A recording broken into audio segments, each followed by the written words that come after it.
Hola, hoy vamos a hablar de la organización morfofuncional del riñón y la nefrona. Los integrantes de este grupo son Hernán Becerra, Vanessa Lara, Javiera Martínez, Mariel Merino y Francisca Valdés. Bueno, como una pequeña introducción, tenemos que saber que la mayoría de las personas saben que los riñones tienen una función importante, que es eliminar los desechos del cuerpo que se han ingerido o se han producido en el metabolismo. Su segunda función es especialmente crítica, es controlar el volumen y la composición de los líquidos corporales, en lo que respecta al agua y casi todos los electrolitos del cuerpo. El equilibrio entre ingresos y los egresos. Esta función reguladora de los riñones mantiene el ambiente estable y necesario para que las células desempeñen sus diversas actividades. La anatomía del riñón. Eh, la pared están en la pared posterior del abdomen, fuera de la cavidad peritoneal. Cada riñón de un adulto pesa aproximadamente unos 150 gramos y tiene un tamaño aproximado de un puño cerrado. La cara medial del riñón contiene una región con una muesca llamada ilio, por lo que pasan las arterias y venas renales, los linfáticos, inervaciones y uréter, que transportan la orina final desde el riñón hasta la vejiga, donde se almacena hasta que se vacía. La base de cada pirámide se origina en el borde entre la corteza y la médula, terminan en las papilas que se proyectan en los espacios de la pelvis renal, una continuación en forma de abanico de una porción superior del uréter. El borde externo de la pelvis se divide en bolsas abiertas llamadas cálices mayores que se extienden hacia abajo y dividen en los cálices menores que recogen la orina de los túbulos de cada papila. La irrigación renal. El riego sanguíneo de los dos riñones es normalmente de alrededor del 22% del gasto cardíaco o 1100 milímetros por minuto. La arteria renal entra en el riñón a través del ilio y después se ramifica progresivamente, donde se filtran grandes cantidades de líquidos y solutos para comenzar la formación de orina.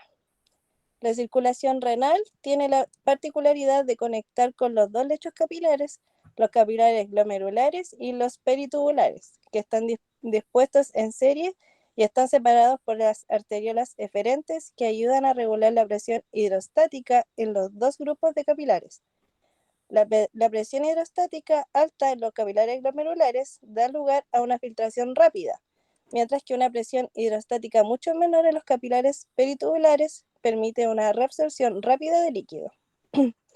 Los vasos sanguíneos del sistema venoso forman progresivamente la vena interlobular, la vena arciforme, la vena interlobular y la vena renal, que deja el riñón junto a la arteria renal y el uréter.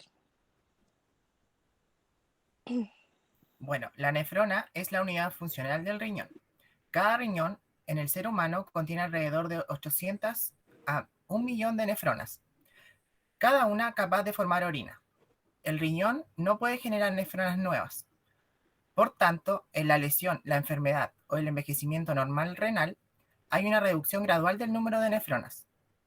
Después de los 40 años, el número de nefronas funcionales suelen reducirse alrededor de un 10% cada 10 años, de forma que a los 80 años hay personas que tienen un 40% menos de nefronas funcionales. Esta pérdida no pone en peligro la vida, porque los cambios adaptativos en el resto de las nefronas les permite excretar la cantidad adecuada de agua, electrolitos y productos de desecho.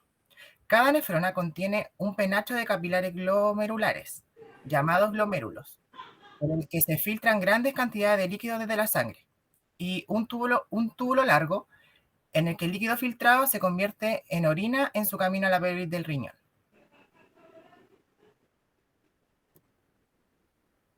Las diferencias regionales en la estructura de la nefrona. Aunque cada nefrona tiene todos los componentes descritos antes, hay algunas diferencias dependiendo de la profundidad a la que está la nefrona dentro de la masa renal.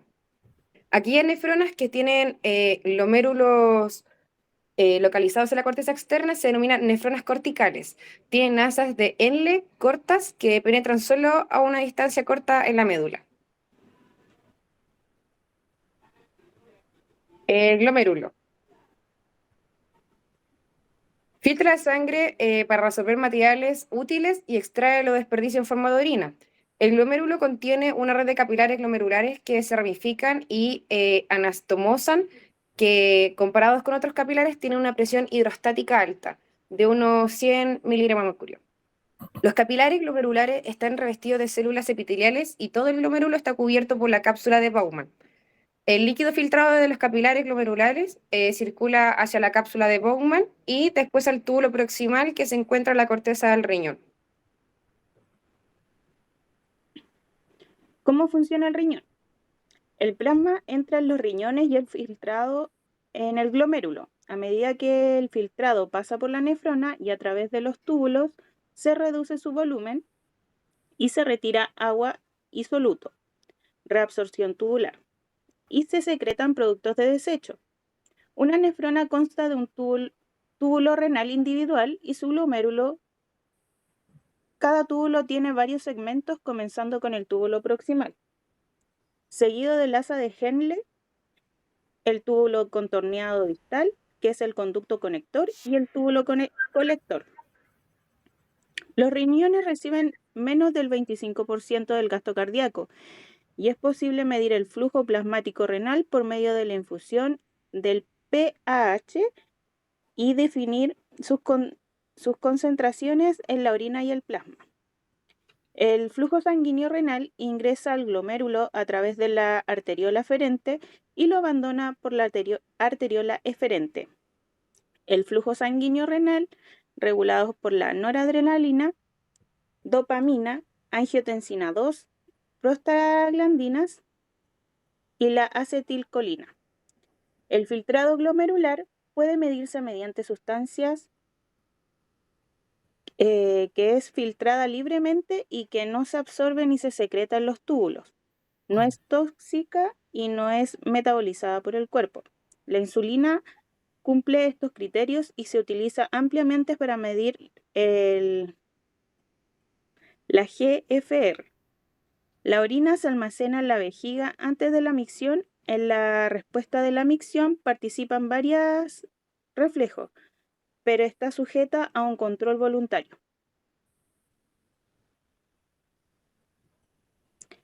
Ahí encontramos la bibliografía de donde se sacó la información y esta sería nuestra disertación. Muchas gracias.